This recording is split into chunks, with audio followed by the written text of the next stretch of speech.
ज्ञानवंतांच्या पसंतीला उतरलेला राजकर्ता खरा कहाणीवर आणि याला कोण जबाबदार असेल तर सर्वस्व जनता लाखांचा आशीर्वादाच्या राजकर्त्याच्या पाठीशी तो प्रामाणिकपणाने जनतेची सेवा करते अर्थात या लाखांचा आशीर्वाद असल्या कारणाने तो जनतेची सेवा करतो. आज या नदीचा राजकर्ता म्हणजे रत्नागिरी शासनाने राजकारणाने सकल प्रजेला न्याय देतो. न्यायाचा दरवाजा माझ्या हाती असल्या कारणाने ही लाख प्रजा माझ्या नावाचा जयजयकार करते. प्रत्येकाच्या मुखाचे रोजगार आहे. राजा असावा तर राजा नील तुझ्यासारखा अशा त्याचे मुखदूत करायचा समाजच वाटते. पण सुद्धा प्रजा मी कुणी माणूस म्हणून या पृथ्वीवर जन्माला आणि माणूस म्हणून या योगाची यात्रा संपूर्ण परवती जाते. राहता राहण्याचे का तर या जगाच्या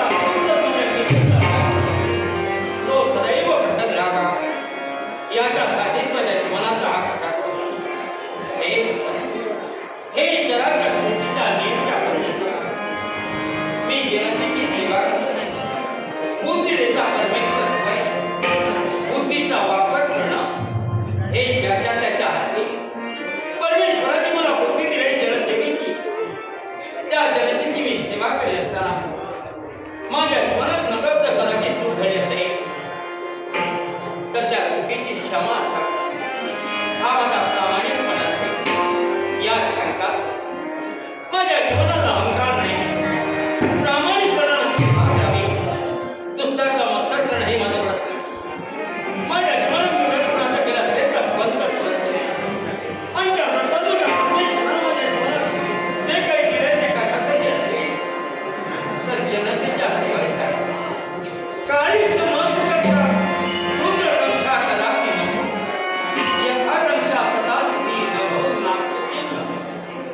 मानी मनाचं सुख समाधान कुठल्याही साधनाच्या किंवा संपत्तीच्या संग्रहात नाही.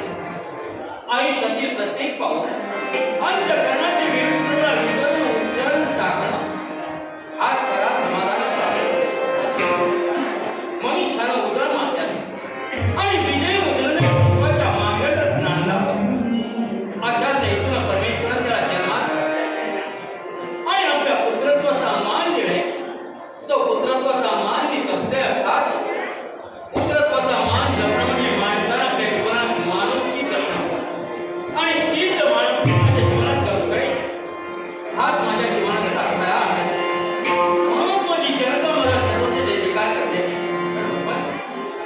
बुद्धी देतो मी प्रथमच बनले आणि म्हणून आज जनतेची सेवा करत असताना तेव्हा तुझ्याजवळ एवढं भाव तेव्हा माझ्या रागांचा संसार हीच माझी प्रामाणिक प्रामाणिक भाव प्रामाणिक भाव नमन असो पदकमली विश्वचरणी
कैलास विनायक सांगायला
पायातील जोडवी आणि नाकातील नथ हे सौभाग्याचं आलं तर आमच्या देवावर आम्ही का बरं धारण करतो?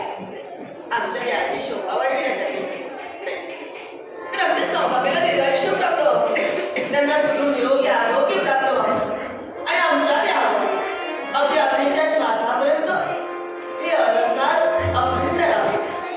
अगदी अखेरचा श्वास अखंड सौभाग्यवती म्हणून आम्ही व्हावा. आणि म्हणूनच हे भगवंत आपल्या शेवटी एकच सविनय प्रार्थना, माझ्या सुखी संस्काराला कुणाही दृष्टाची नजर लागली, कुणाही दृष्टाची भगवंताचा अदृश्यपण आशीर्वाद मिळाला, मन समाधानी. पण तरी सुद्धा अधीर झालेल्या मनाचं सांत्वन म्हणजे स्वामींचं दर्शन. आणि म्हणूनच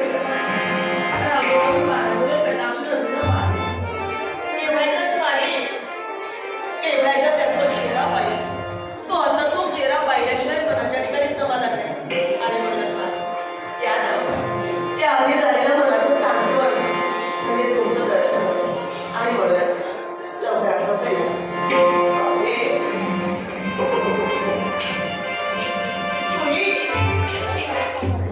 काय म्हणावं म्हणजे आमच्या प्रेमाची साक्षी देण्यासाठी तुम्ही उपस्थित झाला.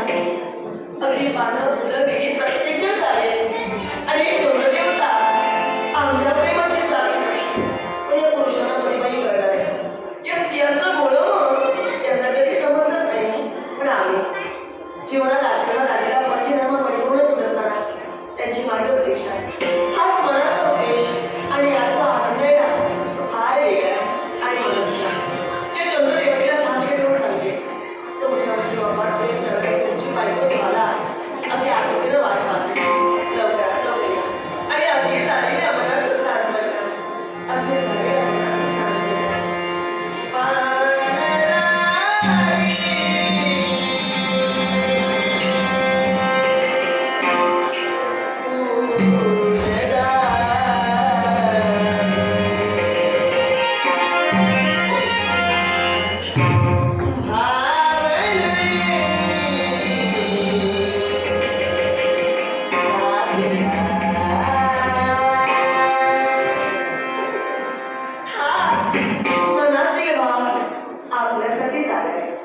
या ना, पहा ना, सगळे जागे तर तुमचीच कमी आहे.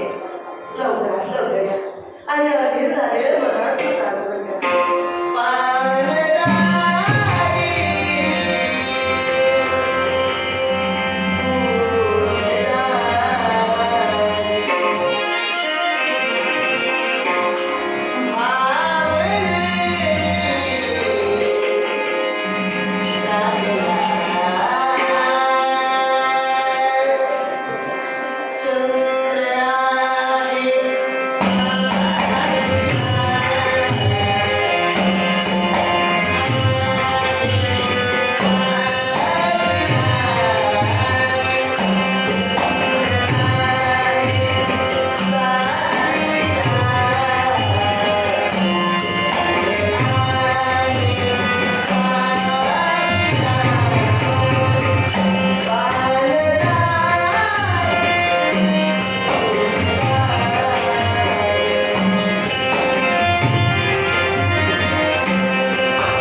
नाती नसेल तर देवी सुद्धा मान्य.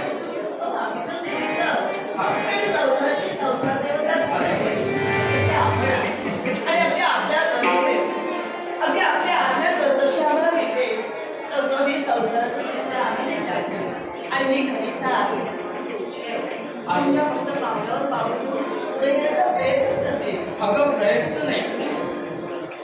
आपल्या जीवनात संसाराचं जोडीदारी नशी नसेल तर संसार कसा करू शकतो?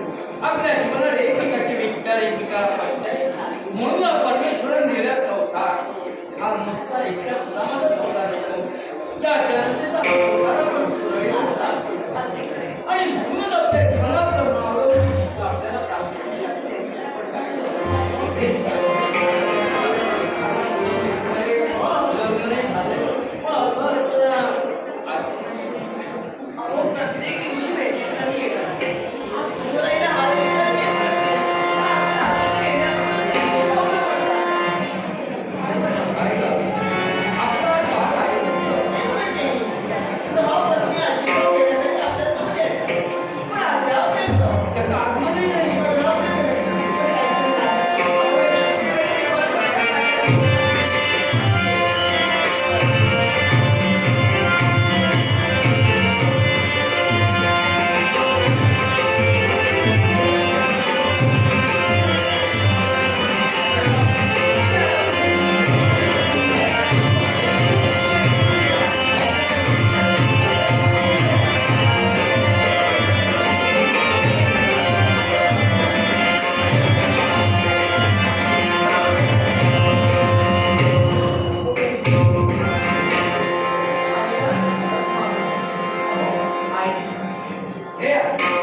तुमच्या जगडी तुमचा पुत्र प्रवीण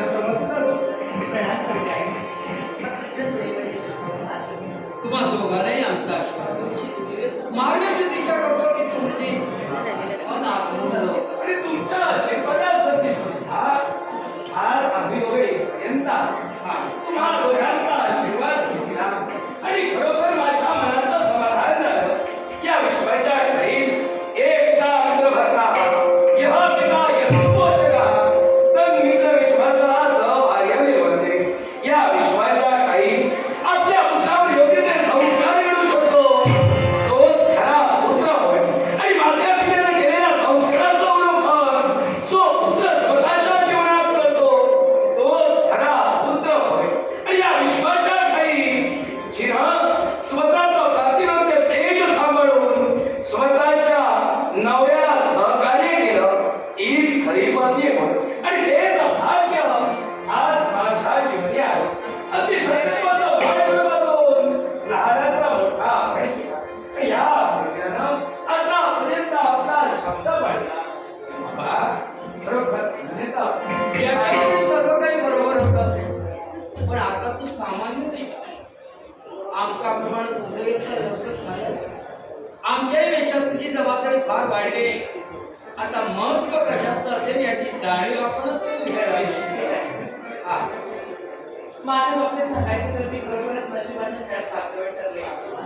कारण प्रत्येक स्त्री आपल्या माता पित्याच्या सहवासात राहण्याची वळी होते.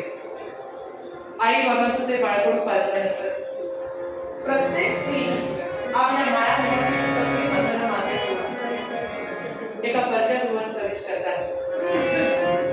पण माझ्या बाबतीत घडलं ते फार आगळ्याने वेगळं. मी माझ्या माहेरचं त्याग करून तसं सुखी आले होते. पण मला तिथं परक्या गृहात कधीच वाटलं नाही. माझ्या आईची, माझ्या बाबांची, माझ्या माता पित्याची आठवण मला कधीच झाली नाही. कारण ती उठून सुटती नाही. ती तुम्ही उमेदवारी करून पण याच्या मोशी कारणीभूत तूच आहेस नाही. कारण अगं रक्ताचं नातं सोडून आपण मानलेलं नातं ज्यावेळी जोडतो ना त्यावेळी त्या मानलेल्या नात्यात सुद्धा रक्ताचं गोडवा निर्माण करते ती नारीश. अगदी आई बाबाचं घर सोडून अगदी हे सासरी निवडलं पण त्यावेळी आई बाबाची जागा तू आम्हाला दिलीस. तज्ञेप्रमाणे तुझा सांभाळ आम्ही केला. तर का तू तुझं पाऊल चुकीचं टाकलं असतंस ना तर कदाचित आमची पाऊल तुझ्या बाबतीत चुकीची पडलीस. पण तू कुठल्याही कन्याची उडी आम्हालाही पाहिजे. आणि त्यातल्या त्यात आपल्या मुलावर मुक्त प्रेम करणं योग्य नव्हे. परक्या जणांना आपल्या घरी आल्याच्या नंतर तर बारक्याची करण्याची सुद्धा कोणाची तरी आईबापाची करणे पण आपल्या मुलाप्रमाणे त्याला वागणं हे आमच्यासाठी आवडलं त्यापेक्षा नवल काय त्या विश्वाच्या पाठीवर प्रत्येक सासू सासरे आपल्या विषयाचा अगदी यथासांग सांभाळत ठेवतीलच असं नाही. मी तर काहीच नाही, एकापेक्षा एक या श्रेष्ठांच्या 800 पत्न्या आहेत. त्यातील पट्टराणीचा मान हे मला दिला, पण आतापर्यंत आमच्या या स्त्रियांमध्ये कधी या सासू सासऱ्यांनी कधी भेदाभेद केला नाही ना. इतर काय करतील हाच आदर्श तुम्ही जगासमोर तुला हे तर आमचं भाग्य आहे. शास्त्री, या विश्वाचा आपण मला या विश्वात पूर्णपणे या माहिष्मतेचा उत्तराधिकारी जाहीर केलं आणि माझ्या जबाबदाऱ्या पण दिल्या. पण बाबा, आज एक मनी इच्छा निर्माण इच्छा म्हणजे कोणती असेल तर पत्नीची इच्छा पूर्ण करणं हे नवऱ्याचं कर्तव्य होतं. आणि त्या आजच्या स्त्रियांचा स्वीकार मी केला तेव्हाच्या समस्त स्त्रियांना घेऊन आज आमच्या माहिष्मती लग्नाच्या ठिकाणी असणारं अरण्य आणि त्या अरण्यात या सरोवरात झलकला वनविहारासाठी मला माझ्या समस्त पत्न्यांसोबत जायचंय आणि तीच आज्ञा मिळाली म्हणून माझी पावला नाही, या तुझ्या बायकांची इच्छा आहे आणि म्हणून हे सर्व काही बोलण्याची याला जबाबदार कोण असेल तुला होकार देण्यासाठी तर मी सांगते याच्या पुढे बोलणं झालंय. तुम्ही लाट ठेवला मुलगा शेताळून गेलाय हे शब्द कुणाचे असतील तर हिचे आहे तेव्हा आज्ञा देणं न देणं माझ्या इच्छा आहे. तुला आज्ञा आहे पण तुम्हाला हे बघा पण अहो, मी काय म्हणते संस्कार पाहिजेत ना आज्ञाधारक. अहो लग्न झाल्यानंतर सुद्धा आई वडिलांच्या शब्दाबाहेर न जाता त्यांची आज्ञा घेणं म्हणजे संस्कार बोलताय. लाडावून आपण दोघांनाही ठेवले हो. पुन्हा माझ्याबद्दल बोलते माझ्यापेक्षा जास्त लाडावून तुम्ही ठेवला अगं असलं पण तरी सुद्धा मी काय म्हणते यांची इच्छा ही नवऱ्याला पूर्णच करायला हवी. अगदी खरं आहे. अशा आतापर्यंत माझ्या कुठल्या इच्छा आपण पूर्ण ठेवल्यात का नाही, पण त्यांच्या बायकोच्या जर काही इच्छा असतील तर जाऊ द्या, आत्या द्या त्यांना. म्हणजे आता देऊ मग बाय वेळ कशाला मला मान्य देत नाही. बायकांची इच्छा पूर्ण करणं नवऱ्याचं काम आहे. अरे जा खुशाल जा लवकरच लग्न करा. तर काय ते मिळालं असेल, तर पत्नीची इच्छा पूर्ण असेल.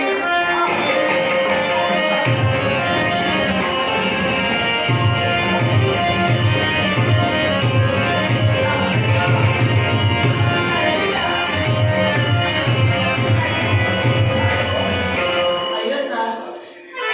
800 बायकांचा नवरा तरी सुद्धा अजून लहानाप्रमाणे बघा.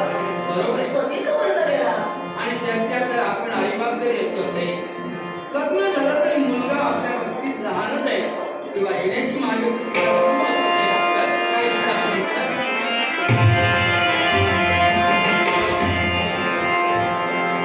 त्याची मानव दीक्षा करावी आणि त्यानंतर पुढील कर्तव्यासाठी घेऊन यावं. आम्ही हे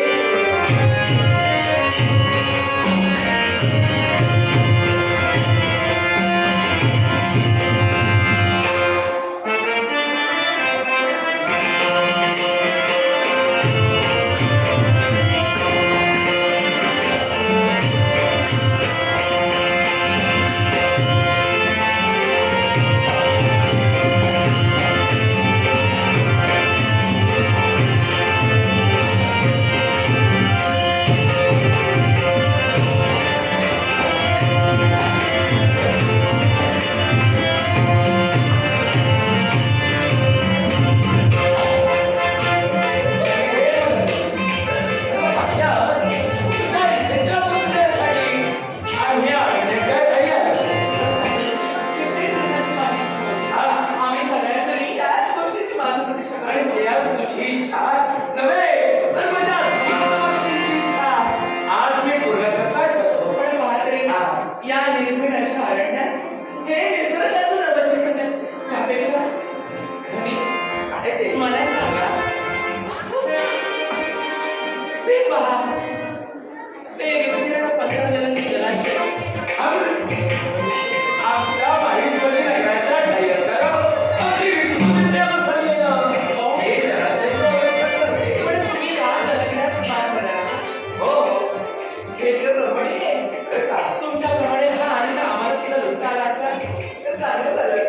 पण कसं आहे एकापेक्षा एक 800 बायका आम्ही सगळेजण ते सरोवरात मावून आणि मला सांगतो काही काय देत आहो. काही स्त्रिया सरोवरात दान करण्यासाठी उतरत आहेत आणि त्यांच्या समुदायाची मैत्रिणी. आणि जर मी तुला भीती वाटत असेल तर हे मदन मंजिरी आदेश त्या घरदार नदीचा उल्लेख करतात. या विश्वाच्या ठिकाणी हा हिरवागार शालू पसरून ही पृथ्वी कशी नव्हेच तर या हिरवेगार पसरलेल्या शालूवर अगदी रंगीबेरंगी फुलं उमलली आहेत. आणि ही फुलं पाहताच अगदी माणसाचं मन अश्वळी होतं. अगदी तेच ना. आता तुम्ही असं करा तुम्ही त्या जलाशयात उतरा आणि तुमचं स्नान करण्याचं कार्यक्रम तुम्ही आठवा. पण मी असं करते या निसर्गाच्या सानिध्यात या अरण्यात बरेचशी लहान फुलं फुलली आहेत. मी सांगतो तुम्हाला असं एक सुंदर पुष्प तोडे आणि त्या सगळ्या लहान फुलांचा एक सुंदर अशी पुष्पमाला तयार आहे. तुमच्यासाठी. म्हणजे माझ्यासाठी एकच नाही हा, अनेक बनवा. काय अगं एकच कशाला, या ठिकाणी फुलं काही कमी आहेत का? अनेक फुलं फुललेली आहेत. अगं वेगवेगळ्या फुलांचे वेगवेगळे हार बनव आणि त्या मला माझ्या गंजी अर्पण कर. पण इथनं हार शिरून राहू नकोस.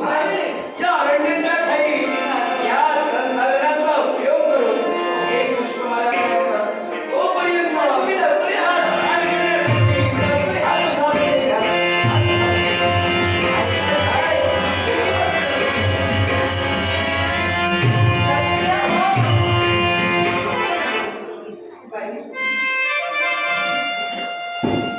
हे त्या जलाशयात स्नान करण्यासाठी उतरणारे पुढे त्यांचं ते चित्र डोळ्यासमोर अडकून येईल.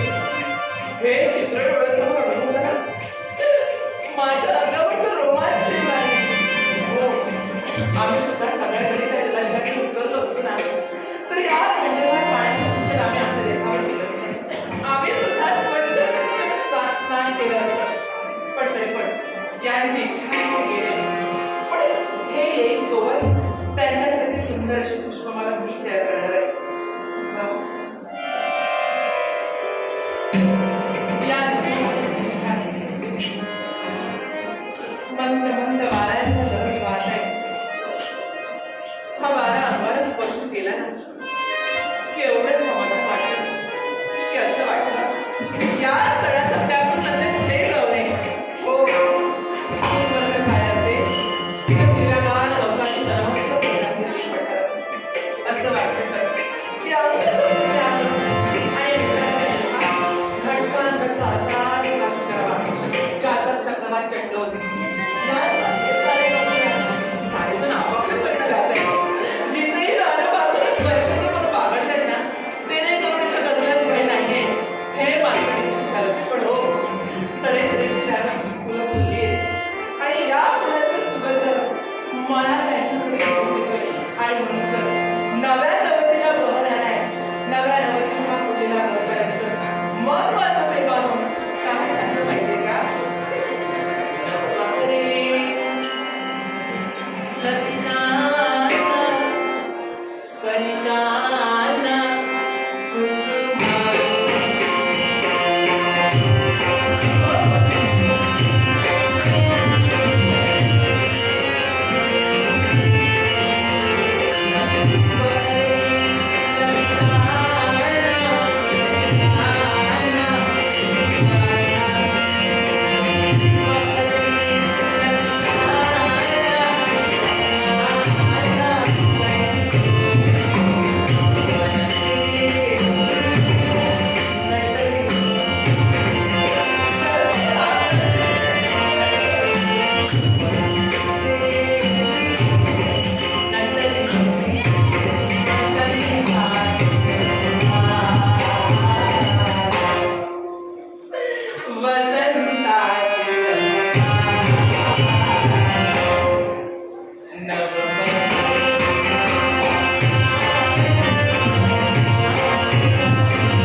मदर मंजुरीनं पकडलंय तुला.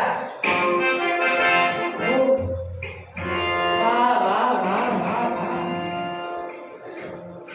आमच्या अश्वशाळेत कितीतरी अश्व आहेत, पण असा अश्व नाही. या अश्वाचं नाविन्य आहेच कसं? हो, चंद्राच्या कांतीप्रमाणे असणारा शुभ्र धवल रंगाचा हा अश्व. पण याचं नाविन्य तरी पहा. शुभ्र धवल रंगाचा अश्व आहे, पण याचे कर्ण मात्र सावळ्या रंगाचे. हो, श्यामवर्णीय. हो, आणि त्यापेक्षा बघा तुम्ही त्यांच्या मस्तकावरून अगदी त्याच्या पृष्ठापर्यंत हा केसांचा तुरा. हो, असंच करायला हवं. स्वामी लवकरात लवकर येतील. स्वामींना या अश्वाचं नाविन्य दाखवायला हवं.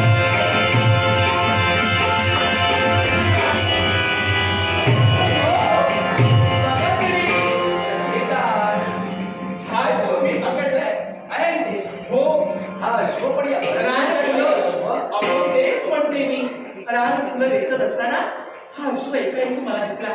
बघा तरी या अश्वाचं नाविन्य फार वेगळं आहे. असं अश्व आपल्या अश्वशाळेत आहे का? अगं असा अश्व आपल्या शाळेतच नाही. नाही ना? अगं अवलोकन जर केलं असेल ना, हो हो, बघा ना. शुभ्र वर्णाचा आणि हा दिव्य सजविलेला अश्व. अगदी त्याच्या पृष्ठभागी रेशमी नव्हे तर सुवर्ण आहे. आणि या रेशमी वस्त्रावर अश्वाची चित्र आहेत सगळी. अवलोकन कर. हो ना? निश्चितच रत्नजडित रत्नांनी मळवलेला हा अश्व. मला वाटलं हा अश्व कोणी सामान्य नाही. तुम्ही अश्वाचं अवलोकन केलं असेल ना. हो, बघा तरी मी पाहिलंच नाही. अश्व फार हालचाल करतो. हो, पण मला सांगा हो, हा, त्या अश्वाच्या मस्तकावर हे पहा, काहीतरी लंगोट्यासारखं ते काहीतरी म्हणजे अश्वाच्या मागे पत्रिकेप्रमाणे अश्व स्त्री हो. अश्वाच्या मस्तकी असणारी ही पत्रिका काय आहे? हे ताम्रपत्र. अश्वाच्या मस्तकी असणारे ताम्रपत्र अगदी रेशमाने. यात काय लिहिलंय हे बघा. आणि हेच योग्य. काय दिलंय? श्री गोपाल कृष्णाय नमः. या विश्वाच्या ठाई गोपाल कृष्ण आणि त्याचं नामविहार या अश्वाच्या मागे असणाऱ्या पत्रिकेत. आणि पुढं अवलोकन करतेस मंजिरी. युधिष्ठिरे मांडिला श्री याग त्या निमित्त सोडिला हा पुरंदर. पार्थ भीम रक्षणासाठी असे संग त्या सहकार्य करी श्रीरंग. हा पांडवांचा अश्व आहे आणि त्यांनी अश्वमेधासारखा यज्ञ आरंभिला आहे. आणि हा याज्ञिक अश्व आहे आणि हा गोपाल कृष्णाचा यज्ञ आहे. या यज्ञात आपल्याला सहभागी झाले म्हणून हा अश्व आपण पुनश्च दिला. सहभागी होण्यासाठी ते पत्रिकेत दिलंय का? हो. नाही तुम्ही पुढे वाचला नाही तसं. कशाला? मला ऐकायचंय. अगं मंजिरी, हा पांडवांचा अश्वमेध आहे. असेल त्या का? कार्याला आपण विरोध करायला नको. हा अश्वमेध अहो, पण मला सांगा, पत्रिकेचा पूर्ण भावार्थ जरी असले आणि अजून पुढे काहीतरी नाविन्य तर लिहिलं असेल तर म्हणजे पूर्ण भावार्थ आपण आपली नसल्यास करायची. ठीक आहे. तुझ्या मनाच्या समाधानासाठी सो नृप असे बलहाढ्य तेणेच धरावा हा शाप कर्ण. युद्ध करून या रणी भीमार्जुन भीम पार्थ सोडविला निजवळे. असे न होताच रात्री तृण घेऊनी दरबार खंडणी सहित यावे पांडवांना. अरे वा. म्हणजे अश्वाचं बंधन आम्ही करायचं, मात्र आम्ही पराक्रमी आहोत म्हणून. आणि गादी तृण घेऊन यांना शरण जायचं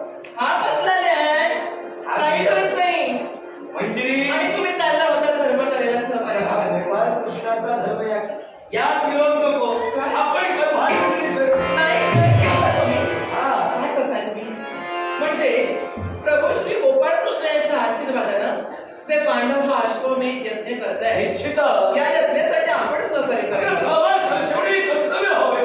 राजाला सहकार्य करावं नव्हे. त्याला गोपाल कृष्णाने याग मांडलाय. या देवकार्याला विरोध का म्हणून करावा?